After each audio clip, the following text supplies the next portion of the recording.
નમસ્કાર ખેડૂત મિત્રો, ફરી એક નવા વિડીયોમાં આપનું સ્વાગત છે। ખેડૂત મિત્રો, ફરીવાર આજે આપણે ટ્રેક્ટરની ડીઝલ એવરેજ માપવાના છે। ન્યુ ઓલેન 5510 ની એક્સેલ સિરીઝ। તો આ ટ્રેક્ટર બધા મિત્રોને લગભગ તો ખબર જ છે, ઘણા બધા વિડીયો જોતા જ હોય છે કે 50 હોર્સ પાવરનું ટ્રેક્ટર છે। ઘણા બધા ખેડૂતોનો એવો પણ પ્રશ્ન હોય છે, બે પ્રશ્નનો આજે જવાબ તમને આમાં મળી જશે વિડીયોની અંદર કે ભાઈ 5510 છે એ કેટલી ડીઝલ એવરેજ કેવું કાપે છે, કેવું ડીઝલ ખાય છે। તો ઘણા બધા બહુ બધા મિત્રોનો મને ફોન આવે છે, કારણ કે 5510 ટ્રેક્ટર દેખાવમાં એવું છે કે તમને એમ થાય કે બહુ મોટું છે અને બહુ ડીઝલ ખાતું હશે। હકીકતમાં એવું છે નહીં, રેગ્યુલર 50 હોર્સ પાવરના ટ્રેક્ટરની હારે ડીઝલ ખાય છે। અને બીજા નંબરમાં ઘણા બધા મિત્રોનો એક એવો પ્રશ્ન હોય છે, નટરાજનું અર્બમ મોડલ એક ટ્રેન્ડિંગ મોડલ છે થ્રેસરોમાં કે ભાઈ આધુનિક સિસ્ટમમાં સૌથી સારી સુવિધાવાળું અને સારા રિઝલ્ટમાં છે।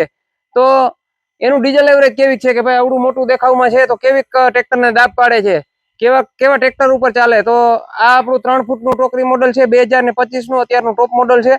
તો આનું પણ તમને આનું રિઝલ્ટ મળી જશે કે ભાઈ કેવું ટ્રેક્ટરમાં દાબ પડે છે, કારણ કે આપણું ટ્રેક્ટર પણ મોટા હોર્સ પાવરનું છે, એટલે જે ડીઝલ એવરેજ મળશે એ તમને પરફેક્ટ મળી જશે। બીજું એક જોશું કે આપણે 5510 જે છે એ શું ટ્રેક્ટર આપણે આવડું મોટું ટ્રેક્ટર થ્રેસરમાં હાંકવા માટે પોસાય એમ છે કે નહીં, કેવી એવરેજ આપે છે તે પણ જોઈએ। તો હવે ડાયરેક્ટ આપણે મળીશું પેટ્રોલ પંપે જઈને, ત્યાં આપણે ફૂલ ટાંકી કરાવીશું, પછી જોશું કેટલા વાગે ચાલુ થાય, શું છે, કેવી રીતે છે એ, અને પાછો જ એ જ પેટ્રોલ પંપે આપણે ફૂલ ટાંકી કરાવીશું। મિત્રો, આપણે પેટ્રોલ પંપે આવી ગયા છે અને ફૂલ ટાંકી કરવાની છે હલાવીને, પાછા અહીંયા જ આવીને ફૂલ ટાંકી કરીશું। ઓલી બાજુ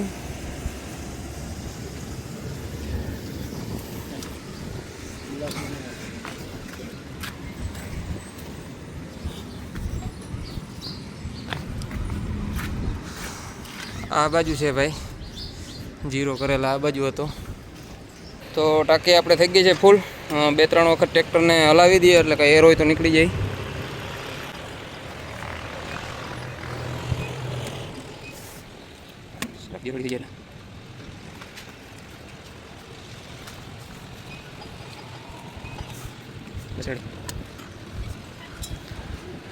તો આ રીતે ટાંકી ફૂલ થઈ ગઈ છે। જોઈએ હવે ડીઝલ કેટલાનું આવ્યું છે, તો કાંઈ જોવાની જરૂર નથી, આપણે પાછા આવશું ત્યારે ખાસ જોવાની જરૂર છે।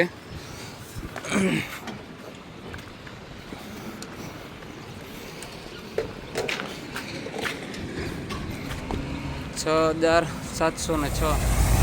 તો આપણે થ્રેસર ચાલુ કરી દીધું છે, 9 વાગીને અત્યારે 55 થઈ છે। 9 વાગીને 43 મિનિટે આપણે થ્રેસરને ચાલુ કરેલું હતું ને આ રીતે છે અજમા, કલરમાં પણ એકદમ સારા છે, જોરદાર। અને ભાઈએ ખમચી ખેડું છે, સવારે ઢાંકીને રાખી દીધું હતું આખો ઢગલો, જેના કારણે અટાણે સવારથી જ ચાલુ થઈ ગયું છે। ચાલો હવે જોઈશું કેટલી કલાક હાલે। 1 વાગી ગયો છે અને આપણે જમવા માટે બંધ કરેલું છે બપોરે। તો ખેડૂત મિત્રો, આપણે ચાલુ કરી દીધું છે, વાગી ગયા છે 2:15, 2 વાગીને 16 મિનિટ થઈ છે। થોડીક વાર વધુ બંધ રાખ્યું હતું, કારણ કે આ થોડુંક આગો કરવાનો હતો, સારવાનો હતો, માલ લાઈવ ચાલુ છે એટલે પછી ખેંચ ન પડે। તો ચાલો હવે મળીશું, ખરું પૂરું થવા આવે તૈયારે। તો તમે જોઈ શકો છો, આમ તો ટ્રેક્ટર ઉપર લોડ કાંઈ ખાસ પડતો નથી, એકદમ લોડ ફ્રી ચાલે છે અને ઓર પણ સારામાં સારો થતો હતો। હવે તો થોડુંક પૂરું થવા આવ્યું છે, એન્ડનું છે।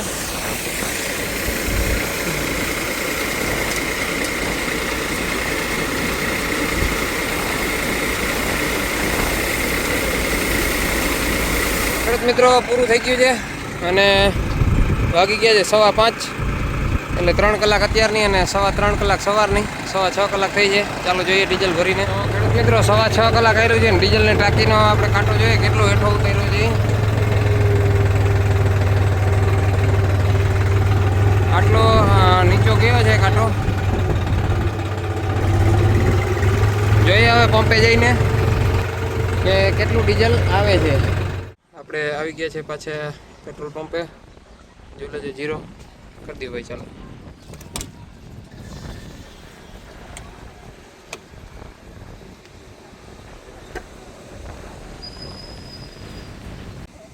તો ટાંકી આવી ગઈ છે ઉપર, 2-3 વખત આપણે જેમ ભરી હતી ત્યારે હલાવી હતી એ જ રીતે।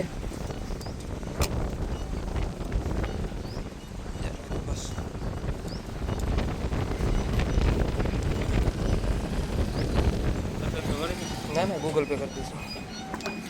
જરાક રાખજો એક મિનિટ.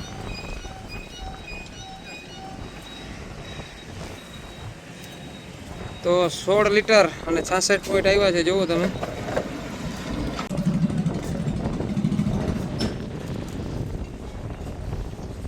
તો ખેડૂત મિત્રો, આપણે ડીઝલ જે આવ્યું છે 6.5 કલાકમાં એ 16.66 આવ્યું છે, એટલે કે 16.17 લીટરમાં ઓછું ને એવી રીતે. અને બીજી એક તમને વાત કરી દઉં કે આપણે જે પેટ્રોલ પંપે ભરાવેલું હતું ત્યાંથી 2 કિલોમીટરની વાડી હતી. 2 કિલોમીટર આવક જાવક થઈ એટલે 4 કિલોમીટર ટ્રેક્ટર રનિંગ થયું છે અને 6.25 કલાક પૂરેપૂરું ટ્રેક્ટર હાલેલું છે, જે તમે આગળ જોયું હોય. ડીઝલ એવરેજની જો વાત કરીએ તો 1 કલાકમાં 2665 ml ડીઝલ પૂરેપૂરું આવ્યું છે. બહુ સારી એવરેજ કહેવાય મારા અંદાજ પ્રમાણે. અને આપણે અંદાજ પણ આવી જાય કે એકદમ ટ્રેક્ટર ફ્રી હાલતું હતું, ટ્રેક્ટરનો અવાજ ના બદલે, ટ્રેક્ટર દબાઈ નહીં. ઘણા બધા મિત્રોનું એવો હોય છે કે ભાઈ નાના હોર્સ પાવર હોય તો ડીઝલ ઓછું ખાય, એવું નથી. થોડો ઘણો ફેર પડે, પણ જેમ મોટા હોર્સ પાવર હોય એમ ટ્રેક્ટર દબાઈ ઓછું એટલે ડીઝલ ઓછું ખાય. અને પ્લસ આપણા કોઈ પણ ઇમ્પ્લિમેન્ટ પાછળ હાલતો હોય એનું રિઝલ્ટ પણ સારું મળે. હજી બીજું તમને કહી દઉં કે ટ્રેક્ટર બદલે એટલે એવરેજમાં પણ ફેર પડે, પાક બદલે એટલે એવરેજમાં ફેર પડે. એટલું એવું નથી કે બધા જ પાકમાં હરબમમાં ટ્રેક્ટર એટલું ડીઝલ ખાય. ધાણામાં ઓછું ખાય છે આનાથી પણ, અને અમુક બીજા પાકોમાં આનાથી વધી પણ જતું હોય છે, જેમ કે રાયડો છે, ઘઉં છે, એવા પાકમાં. તો અલગ અલગ ટ્રેક્ટરો, અલગ અલગ પાક ને અલગ અલગ થ્રેશર મુજબની ડીઝલ એવરેજ હોય છે. આ હતી આજની આપણી પરફેક્ટ ડીઝલ એવરેજ. ફરી પાછા આવા જ ખેતીને લગતા અને ટ્રેક્ટરને લગતા અને થ્રેશરને લગતા વિડીયો સાથે મળીશું. ત્યાં સુધી આપણી ચેનલમાં જોડાયેલા રહેજો.